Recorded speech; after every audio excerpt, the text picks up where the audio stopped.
introduce the idea of what education and classroom in universities should look like. And I am really honored to be here with Yogendra ji and Dr. Shinde, both of them, here in JNU Talks to talk about learning beyond classrooms and the idea of why, students join politics. Now, universities are very interesting spaces. They have played very interesting role in the history of our country as well as in the history of the world. Universities ऐसे जगह हैं जो बनाए गए थे इसलिए, अगर हम देखें यूनिवर्सिटी, जो मॉडर्न यूनिवर्सिटी का कॉन्सेप्ट है, संस्थान, जिस संस्थान में क्लासरूम है, कुछ करिकुलम है, उसका टेक्स्ट है, कुछ उस टेक्स्ट के बतौर आपको पढ़ना है, एग्ज़ाम देना है, जेएनयू जैसे जगह में असाइनमेंट देना है, और फिर आपको एक डिग्री मिलेगा और वो डिग्री आपको काबिल बनाएगा, अपना लाइवलीहुड आप अर्न कर पाए, इसलिए आपको काबिल बनाएगा। और वो जो डिग्री है, उस डिग्री का कीमत क्या है, वो अलग अलग समय उसका वैल्यू अलग अलग होता है। ये देश ऐसा एक देश है जो 200 साल गुलामी के खिलाफ लड़ा है, और ये ऐसा ही एक देश है जहाँ पे यूनिवर्सिटीज़ का जो आइडिया है वो बाहर से आ रहा है, वो अंग्रेज़ों से आ रहा है। यूनिवर्सिटीज़ बनाए इसलिए जा रहे हैं ताकि अंग्रेज़ी हुकूमत को इस देश को चलाने में, शासन करने में कुछ मदद मिल पाए। हमारे ही देश के लोग अंग्रेज़ों के द्वारा बनाए गए यूनिवर्सिटीज़ में पढ़ के, इंग्लिश सीख के और कुछ स्किल्स, साइंटिफिक कुछ स्किल्स सीख के वो अंग्रेज़ी हुकूमत को सर्व कर पाए, इसलिए यूनिवर्सिटीज़ बने।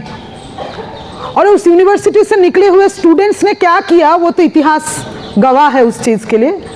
और देश के आज़ादी का जो लड़ाई है, और ये बात, ये सच्चाई कि हिंदुस्तान ने आज़ादी का लड़ाई लड़ा और आज़ाद हुआ, तो उसमें यूनिवर्सिटीज़ का जो रोल है, वो उसका ये इंटरेस्टिंग रोल यूनिवर्सिटीज़ ने हमारे इतिहास में प्ले किया। हमारा देश आज़ाद हुआ, और एक आज़ाद मुल्क जो 200 साल गुलामी झेल के आज़ाद हुआ है, उसके सामने ये ज़रूरत महसूस हुआ कि ये बात दुनिया के सामने साबित करना कि हम आज़ाद देश है, अपने आप को चला पाएंगे, और सिर्फ चला नहीं पाएंगे, ढंग से चला पाएंगे। हमको किसी के ऊपर डिपेंडेंट नहीं रहना है। हमको अगर अपना फूड इंडिपेंडेंस, उसको अगर हमको हासिल करना है एक नया आज़ाद देश होते हुए, तो उसके लिए जो रिसर्च है वो हम अपने देश में कर सकते हैं। हमको अगर मैन्युफैक्चरिंग के मसले में इंडिपेंडेंट होना है, सेल्फ डिपेंडेंट होना है, तो उसके लिए जो रिसर्च है वो हम हमारे देश में कर सकते हैं। आईआईटी जैसे संस्थान बन सकते हैं, जेएनयू जैसे यूनिवर्सिटीज़ बन सकते हैं, मॉडर्न यूनिवर्सिटीज़ बन सकते हैं, क्योंकि एक देश आज़ाद हुआ तो ज्ञान के मसले में आज़ादी, नॉलेज क्रिएशन के मसले में आज़ादी, देश के लिए कौन सी नीतियाँ बनेंगी वो इस देश के विश्वविद्यालयों से तय होगा, रिसर्च से तय होगा। ये जो एक विजन, ये विजन भी हमारे देश में रहा है। ये वही देश है जो आज़ादी के लड़ाई के समय, उस समय का जो सरकार था, वो जो हुक्मरान था, उसके खिलाफ लड़ाई लड़ा, और ये वही देश है जो एक नया देश निर्माण के लिए जो ज्ञान, जो नॉलेज प्रोडक्शन का ज़रूरत था, उसको भी किया। और एक दौर ये भी चल रहा है जिस दौर में आज़ादी का लड़ाई और आज़ादी के बाद एक सेल्फ डिपेंडेंट कॉन्फिडेंट हिंदुस्तान, जिसको कहा तो जाता है थर्ड वर्ल्ड, जो कभी भी शायद डेवलप्ड ये तकमा नहीं पाएगा, क्योंकि इतिहास में कुछ चीज़ें ऐसी हुई हैं जहाँ से डेवलप्ड और डेवलपिंग ये डिस्टिंक्शन शायद हमेशा बरकरार रहेगा। लेकिन ये कॉन्फिडेंस एक देश के अंदर होना कि हम अपने आप को खुद को चलाएंगे, वो जो आइडिया, वो धीरे धीरे गायब होता हुआ दिख रहा है। और ऐसा एक समय में हम जी रहे हैं जब हमारे ही देश के प्रधानमंत्री अमेरिका जाते हैं, ट्रंप से मिलते हैं, और वापस आके पॉडकास्ट में और जाते हैं, ट्रंप से मिलते हैं, और पॉलिसीज़ के मसले में complete surrender. The prime minister of an independent country goes to United States of America और पॉलिसीज के मसले में कंप्लीट सरेंडर करके सारे नीतियां जो अमेरिका अपने पक्ष में, अमेरिका फर्स्ट या इंडिया फर्स्ट, दोनों एक साथ फर्स्ट नहीं हो सकता। मोदी जी ने अभी अभी अपने पॉडकास्ट में कहा कि मेरे और ट्रंप में बहुत सारे सिमिलरिटीज हैं। वो हमको पता है कि आप में और ट्रंप में बहुत सारे सिमिलरिटीज हैं। दुनिया के पूरे एकदम कॉन्टेक्स्ट में जो कॉन्जर्वेटिव्स का यूनिटी है वो आरएसएस के बहुत सारे लोग कह चुके हैं, हमको पता है यूनिटी है। लेकिन मोदी जी ये भी कह रहे हैं कि वो कहते हैं अमेरिका फर्स्ट, हम कहते हैं इंडिया फर्स्ट। तो हमारा कितना तो अमेरिका फर्स्ट और इंडिया फर्स्ट एक साथ नहीं हो सकता, क्योंकि अमेरिका फर्स्ट अगर है तो इतिहास में उसने दुनिया में कुछ नीतियां, कुछ संस्थान, वो ट्रेड इंस्टीट्यूशंस हो, फाइनेंशियल इंस्टीट्यूशंस हो, उसने कंट्रोल किया है, तभी वो फर्स्ट है। और फर्स्ट को फर्स्ट रखने के लिए मोदी जी गए थे और कंप्लीट सरेंडर करके लौटे हैं। और इसी दौर में हम देख रहे हैं कि यही देश, यही हिंदुस्तान, उसमें यूनिवर्सिटीज का जो इमेजिनेशन हो रहा है वो इमेजिनेशन ये हो रहा है कि नॉलेज क्रिएशन का जो जिम्मेदारी एक डेवलपिंग देश, हिंदुस्तान जैसा एक देश अपने ऊपर लेना चाहिए, वो नॉलेज क्रिएशन का पूरा जिम्मेदारी हिंदुस्तान की यूनिवर्सिटीज ने छोड़ दिया, क्योंकि सरकार का यही नीति है। क्योंकि आज के समय का सरकार ये चाहती है कि भारत, जो इस समय दुनिया का सबसे ज्यादा आबादी वाला देश है, वो चीप लेबर प्रोड्यूस करे, वो अपने यूनिवर्सिटीज से एक तरीके से ओबीडियंट लेबर, जिसके साथ नॉलेज का नाता रिश्ता ना हो, जिसको कुछ ऐसे स्किल दे दिए जाए जो मल्टीनेशनल कंपनीज में जाके वो अपना श्रम बेचे और उनको उसी के साथ आया है श्रम कोड, तो वो ना यूनियन बना पाए ना मजदूरी मिल पाए। तो अंग्रेजी हुकूमत के खिलाफ हम लड़े थे, कंपनी राज के खिलाफ लड़े थे, नया देश का निर्माण किए थे, ऐसे संस्थान बनाए थे, पब्लिक सेक्टर अंडरटेकिंग्स बनाए थे। हमने बोला था कि हमको किसी के ऊपर डिपेंडेंट रहने का जरूरत नहीं है, और वही हिंदुस्तान है। लेकिन इतिहास फिर से बहुत मजेदार चीज है। मैं फिर से मतलब ये जो पूरा साइकिल, और इस साइकिल में उसी के तहत ये जो एनईपी है, उसी के तहत ये एनईपी लाया गया है, जिस एनईपी में यही विजन है कि नॉलेज क्रिएशन का जिम्मेदारी यूनिवर्सिटीज का नहीं है। Obedient students, now obedience and studentship, obedience and knowledge, ये दोनों धारणा एक दूसरे के खिलाफ हैं। क्योंकि अगर ओबीडियंस, अगर मान ही लेना है, तब नॉलेज का क्या काम। सवाल जिस चीज को नहीं किया जाता है वो है धर्म ग्रंथ, और विज्ञान ऐसा एक चीज है जो सवाल पे जिंदा है।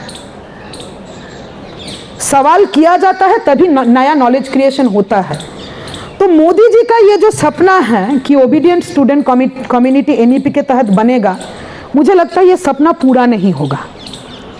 और जो विस्फोट 2014 के बाद से बार बार हमने छात्रों का देखा है, वो विस्फोट फिर से होगा, क्योंकि नॉलेज का काम ही ये है। अंग्रेज हुकूमत करने आए यहाँ पे, ईस्ट इंडिया कंपनी आई पहले, बोला कि थोड़ा सा बिजनेस करेंगे जी, और पूरे देश में राज कर लिया। ईस्ट इंडिया कंपनी था, उसके बाद बरतानिया हुकूमत हमारे देश पे राज करने लगी, और उनको ज़रूरत महसूस हुआ कि इतना बड़ा देश है, अगर ब्यूरोक्रेसी चलाना है तो इसी देश के लोगों से चलवाना होगा।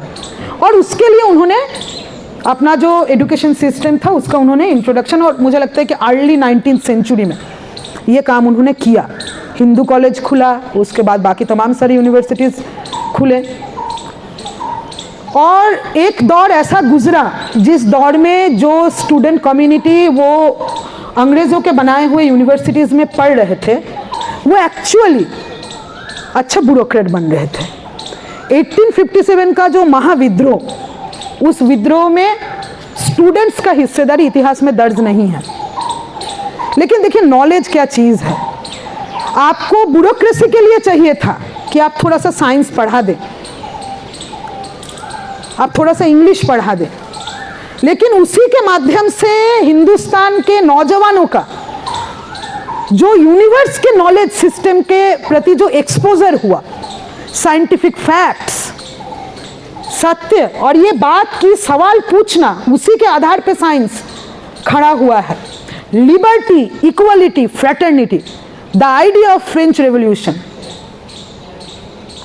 और हम समय गुजरने के बाद देखते हैं कि अर्लियर 20th सेंचुरी आते आते इस देश में आज़ादी के लड़ाई में बढ़ चढ़ के हिस्सेदारी करने वालों में इसी देश के स्टूडेंट्स, इसी देश के युवा पीढ़ी, उन्हीं का शहादत, उन्हीं का हिस्सेदारी, शहीद उधम सिंह, शहीद Bhagat Singh, Khushiram Singh, the first martyr of student movement 1919 probably, Punjab Rowlatt Act के खिलाफ छात्रों का बहुत बड़ा विद्रोह, गोली से खुदीराम को माना जाता है कि पहला जो शहीद हैं वो नौजवानों के बीच में, और शहीद खुशीराम सिंह छात्रों के बीच में से पंजाब से पहला शहीद वो थे।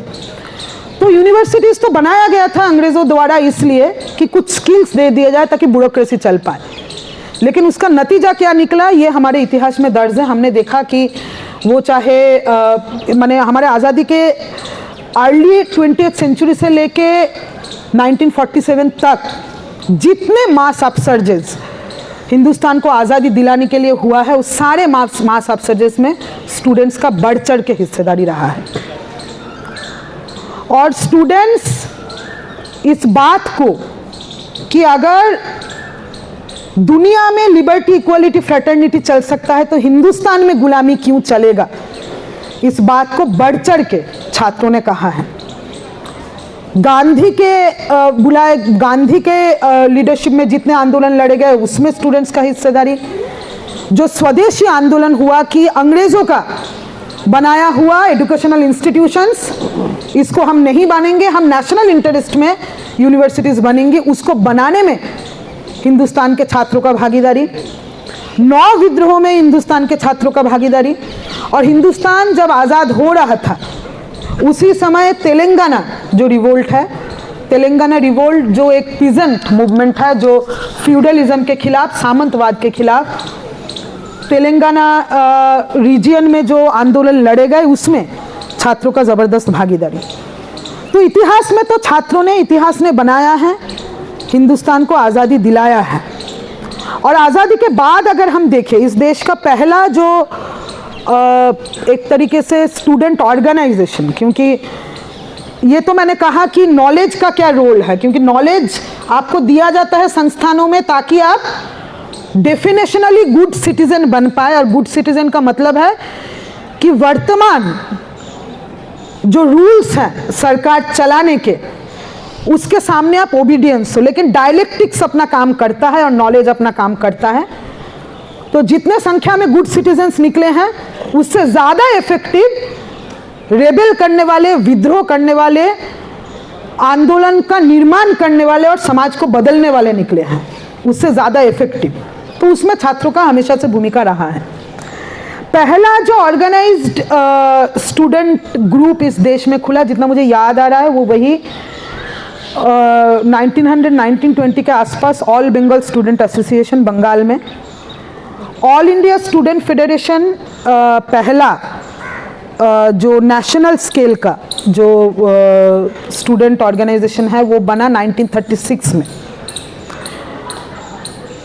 और ये कम्युनिस्ट आइडियोलॉजी से ऑल इंडिया स्टूडेंट फेडरेशन प्रभावित रहा। और वो ऐसा एक दौर था 1940 का दौर जिस समय हिंदुस्तान में कम्युनिस्ट मूवमेंट में जितने धाराएं हम आज देखते हैं, क्योंकि कम्युनिस्ट पार्टी का बनना मतलब भारत के आज़ादी के इतिहास में कम्युनिस्टों का भूमिका बहुत सारे दायरे में रहा है।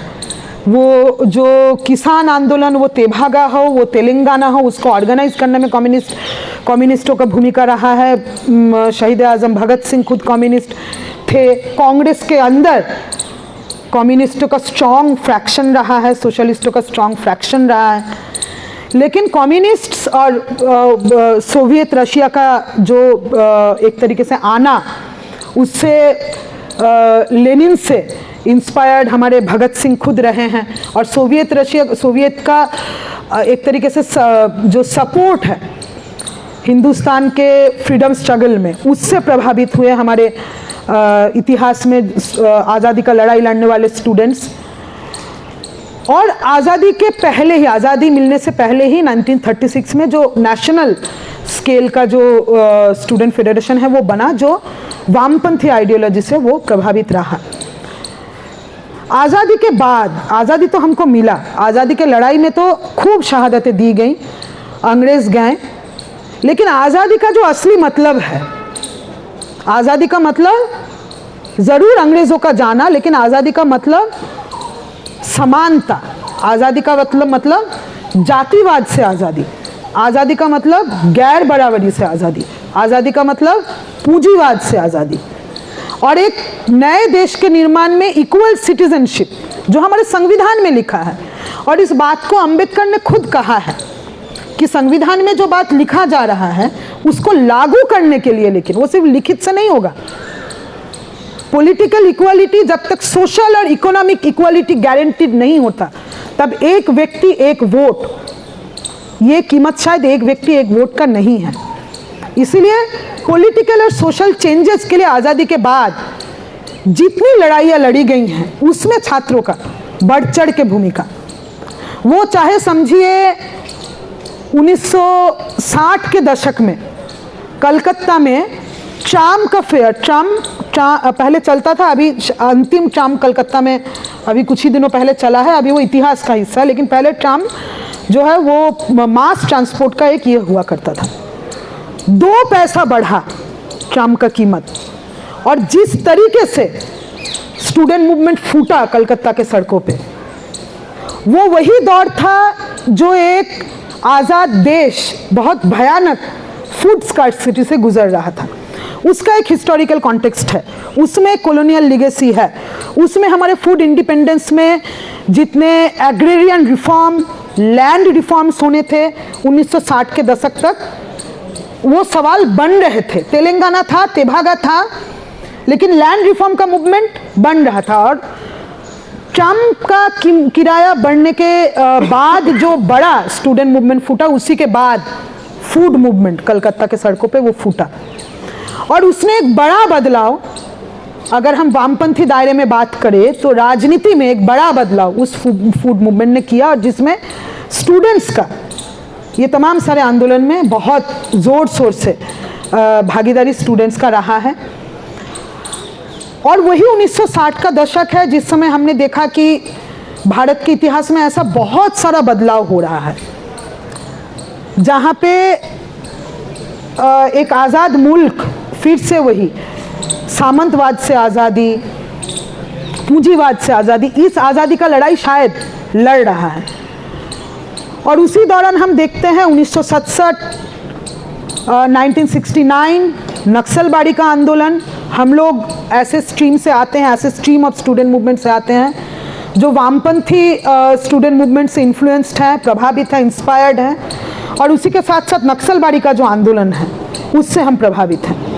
वो ऐसा एक दौर है जहाँ पे ज़मींदारी, मतलब ज़मींदारी प्रथा का तो एबोलिशन हो गया, लेकिन ज़मींदारी जो लैंड रिफॉर्म नहीं होने के चलते मौजूद था, उसके खिलाफ हमारे देश में लैंडलेस एग्रेरियन लिबरर्स का, जो दलित और आदिवासी समुदाय से आते हैं, उनका जो विद्रोह जो नक्सलबाड़ी में फूटा। और नक्सलबाड़ी आंदोलन का एक बहुत महत्वपूर्ण एस्पेक्ट ये रहा कि ये किसान आंदोलन तो था ही जो नक्सलबाड़ी में फूटा, लेकिन पूरे देश को हिला के रख दिया। भारत का शायद ही कोई ऐसा एक स्टेट होगा, कोई ऐसा एक कॉर्नर होगा जो नक्सलबाड़ी आंदोलन से इन्फ्लुएंस्ड नहीं था। लेकिन किसान आंदोलन के साथ साथ ये बहुत बड़े दायरे में छात्रों का आंदोलन था। कॉमरेड चारू मजूमदार का कॉल था कि छोड़ो यूनिवर्सिटीज और जाओ किसान आंदोलन के साथ एकजुट हो जाओ। और मैं जिस पार्टी से आती हूँ CPIML, उस पार्टी में अभी भी हमारे जो सीनियर कॉमरेड्स हैं, जब उनसे बातचीत होता है वो अपने दौर का बातें करते हैं। जैसे हम लोग आप लोगों के बीच में आके हमारे दौर का बातें करते हैं, तो हमारे सीनियर कॉमरेड्स भी वो अपने दौर का बातें करते हैं। ऐसे कॉमरेडों से मिलना जो ये कहें कि हमने ये कॉल सुना और हमको ये महसूस हुआ, और महसूस सिर्फ नहीं, सच्चाई को हम लोग जानते थे कि देश का ये स्थिति है, कृषि का ये स्थिति है, और वो अपने कॉलेजेस छोड़ के एक के बाद एक कॉलेज, एंटायर जेनरेशन, क्लासरूम्स वर एम्प्टी। लोग गांव में गए, किसान आंदोलन के साथ अपना जो भागीदारी है उन्होंने निभाया, शहीद हुए, किसानों के साथ बड़े तादाद में वो शहीद हुए। और हिंदुस्तान में एक जो है उन्होंने इतिहास का निर्माण किया। और स्टूडेंट मूवमेंट का ये जो ताकत है कि आप क्लासरूम के अंदर ये जो बात है ना कि आप करिकुलम क्या होगा ये आप तय करके देंगे। क्लासरूम के अंदर सीसीटीवी लगेगा, टीचर ऐसा तो कुछ नहीं बोल रहा है जिससे दिमाग में कोई सवाल खड़ा हो और उस सवाल को सुलझाने के लिए स्टूडेंट लाइब्रेरी जाए, स्टूडेंट दूसरे स्टेट के लाइब्रेरी में चला जाए, किताबें ढूंढता रहे, कि लोगों से बात करे कि सवाल का जवाब नहीं मिल रहा है। टीचर कहीं मॉडर्न डे का टीचर तो नहीं बन गया है, आचार्य होना है सबको, ओबीडियंस जो है इनकलकेट करना है, इक्वालिटी के बारे में पढ़ाना नहीं है। तो ये जो पूरा एक स्क्रिप्ट है रूलिंग क्लास के ओर से आज के समय में, इस स्क्रिप्ट के साथ स्टूडेंट्स कभी भी खड़े नहीं हुए हैं। लेकिन स्टूडेंट मूवमेंट का ये जो ताकत है, इस ताकत को रूलिंग क्लास हमेशा समझा है। सिर्फ भारत का ही रूलिंग क्लास नहीं, दुनिया के कॉन्टेक्स्ट में, वो वर्ल्ड ट्रेड ऑर्गेनाइजेशन हो, वो वर्ल्ड बैंक हो, वर्ल्ड बैंक ने भारत के सरकार को एनडीए आने से मतलब ये बीजेपी राज आने से पहले ही बहुत बार रिकमेंडेशंस दे चुका है। बिरला अंबानी रिपोर्ट का नाम आप लोग सुने होंगे, 2005 योगेंद्र जी, बिरला अंबानी रिपोर्ट प्रोबेबली 2005, हाँ उससे भी पहले बिरला अंबानी रिपोर्ट बहुत कैटेगरिकली इस बात को रिकमेंड किया यूनिवर्सिटीज़ को कि अगर वर्ल्ड बैंक का रिपोर्ट और बिरला अंबानी रिपोर्ट दोनों ने इस बात को, वर्ल्ड बैंक इस बात को कहा कि थर्ड वर्ल्ड नेशंस में, डेवलपिंग नेशंस में हायर एजुकेशन को सरकार के दायरे से, सरकार के सब्सिडी के दायरे से बाहर निकालना ये ज़रूरी है। ये कदम उठाने के लिए सबसे पहले ज़रूरी है कि स्टूडेंट यूनियंस को कंट्रोल करो। स्टूडेंट यूनियंस कंट्रोल नहीं होंगे तो ये फी हाइक नहीं होने देंगे। और जेएनयू ऐसा एक एग्जाम्पल है जहां पे बार बार कॉमरेड चंद्रशेखर का दौर हो, 1990s हो या अभी तक का दौर हो, फीस हाइक का कोशिश जब जब हुआ है तब तब यहाँ का स्टूडेंट मूवमेंट, स्टूडेंट यूनियन वो सड़कों पे उतरा है। तो न्यूलिबरल इकोनॉमिक पॉलिसीज के दौर में भी छात्रों को कंट्रोल करने का एक कोशिश वर्ल्ड बैंक द्वारा, बिरला अंबानी रिपोर्ट द्वारा, लिंगडो कमेटी रिकमेंडेशंस द्वारा बार बार हुआ है। लेकिन इस जो बाउंड्रीज क्रिएट करने का कोशिश है, इससे बाहर जाके स्टूडेंट्स ने बार बार इसी दौर में 2014 के बाद ही हमने देखा कि छात्रों ने जो हायर एजुकेशन को एक तरीके से सेलेबल कमोडिटी बनाने का जो साजिश था, 2016 का occupy UGC movement, non net fellowship बंद हुआ, स्टूडेंट्स ने प्रोटेस्ट शुरू किया, यूजीसी के अंदर धावा बोला और उन्होंने सिर्फ नॉन नेट फेलोशिप के बारे में बात नहीं किया, उन्होंने बोला डब्ल्यूटीओ में जो नेगोशिएशन चल रहा है, जिस नेगोशिएशन में जाके स्मृति ईरानी जी ये कमिट करने वाली हैं कि हायर एजुकेशन से सब्सिडी हटाया जाएगा, हमको वो नेगोशिएशन नहीं मंजूर।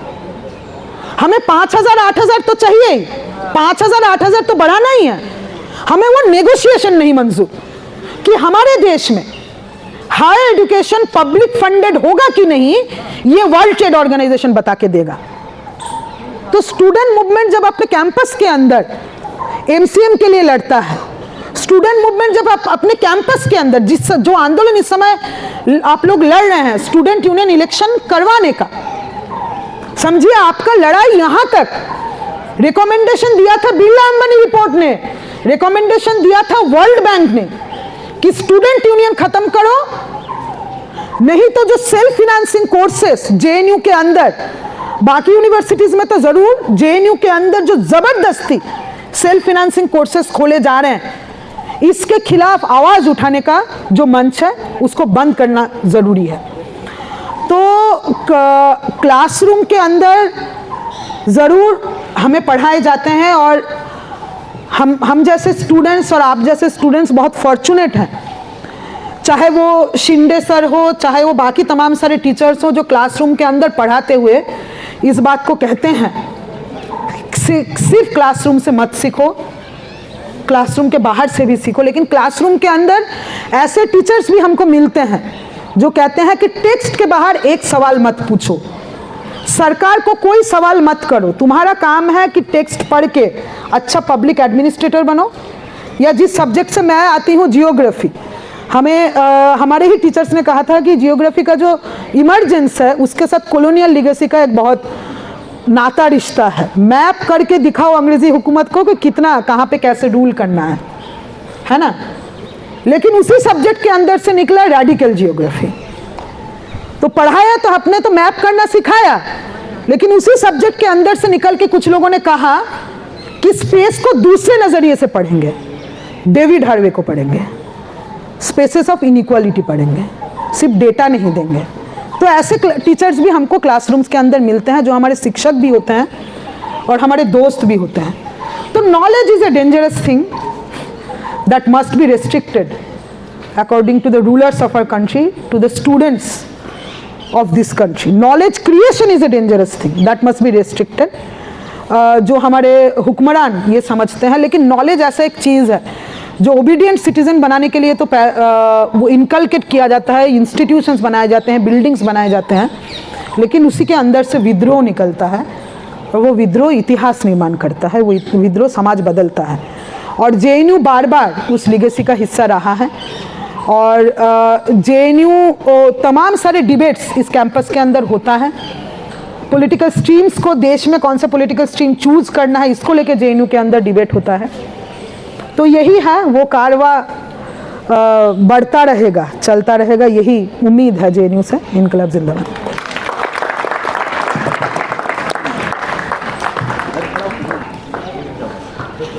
अच्छा, राइट।